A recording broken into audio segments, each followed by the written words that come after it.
When a woman is visibly upset and she's expressing it, or when she says she's upset with you and wants to talk, the number one mistake most men make is they start looking out for where they're in trouble or what they need to fix.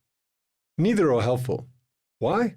Because what she wants most is to feel heard, and if your attention is on how am I going to get out of this or fix this, then you're not listening to what's going on for her. You're listening to what's going on for you. How do you make her feel heard?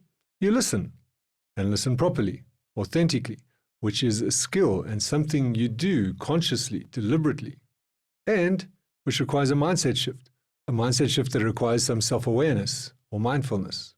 Look at it like this. When you're listening for when you're in trouble or what you need to fix, where is your attention? It's on yourself. It's inside your head.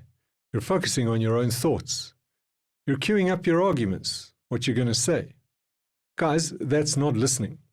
Listening means your attention is on her, on what she's actually saying, not on your interpretation of what she's saying.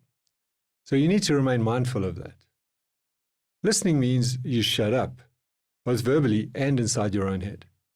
Well, you can't stop what's going on inside your head, but you can be aware of where your attention is, and you want it to be on her, on what she's saying, without making assumptions or quick judgment calls. Another way of stating this is that you listen to comprehend. You don't listen to respond. You're not going to fix, remember? You want her to feel heard, which requires listening. That's all. That's your job, and it remains your job until long after the conversation is over. At no point do you jump in to defend yourself or ask for details and explanations for the purpose of fixing. You can ask for clarifications so that you can be sure you're understanding her right. That's it. Comprehension questions only. If you say anything, it's only to confirm that you're understanding her correctly. If you do this and really listen, then you should notice her calming down and the room going quiet. Don't disturb that silence. Just let it be. You don't have to say anything or solve anything or fix anything. You've already done it. Then you ask her these magic words. What do you need? Or you might try, what do you need right now? Or, what do you need from me? And obviously there's a way to ask that. It's a gentle, inquiring tone, not an exasperated, irritated, or defensive tone like, so what do you need from me? So it's more, what do you need from me right now? Something like that. If you've never done this before, she might be so shocked, she'll forget momentarily about whatever the thing is and stare at you. She might check to see if it's the same person in the room. Ha. You can just tell her it's something you learned on YouTube and get back to business. There's a good chance, though, when you ask what she needs, that she's going to say she just wanted for you to hear her out. And she'll say so. Then that's it. You're off the hook. No fixing or mansplaining necessary. You might maybe offer to do something for her, like make her a cup of tea or run her a bath, but nothing more. Walk away and nobody will get hurt. Unless, of course, she asks for your advice. Then you can give it, but that's the only time. And you give it freely without any expectation that she should follow it.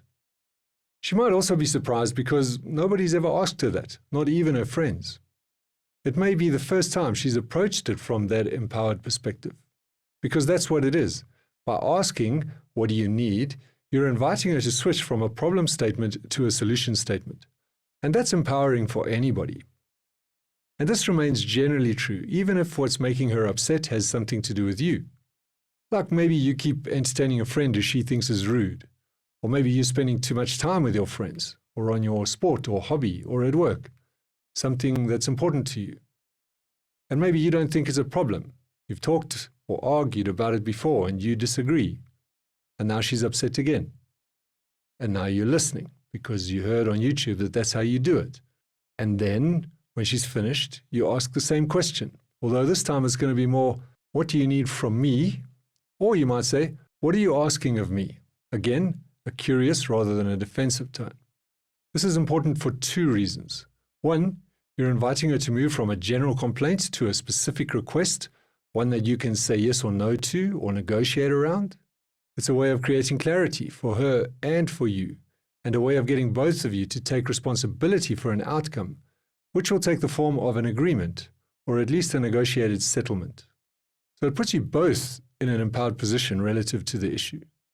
Now here's the key, and it's a mindset shift. The key is you don't need to be right, and you don't need to win. You're not less of a man if you yield to her request, even if you don't entirely agree with her about the issue. And I'm not saying you should yield regardless, but in situations like this, a rule of thumb is that 9 times out of 10, it will be something you can negotiate on, maybe even more, 9.9 times out of 10. And when you do that, you're not being a pushover. You're not giving in to feminism and the woke folk. You're being mature. My analogy for this is the tree. It stands strong in nature for hundreds of years, and part of its strength is its flexibility. When the wind blows, it doesn't resist and say, "No, I'm a tree, I won't bend a single branch or leaf." If it did that in a strong wind, it would snap. In the same way, your life is full of weather and wind, like the ones we're talking about, and you need to be able to yield and stay standing. If what she's asking doesn't make sense to you, or you don't know how you're going to do it, say so. Be honest. Don't say yes when you mean no, and don't roll your eyes or whatever it is you normally do at that point.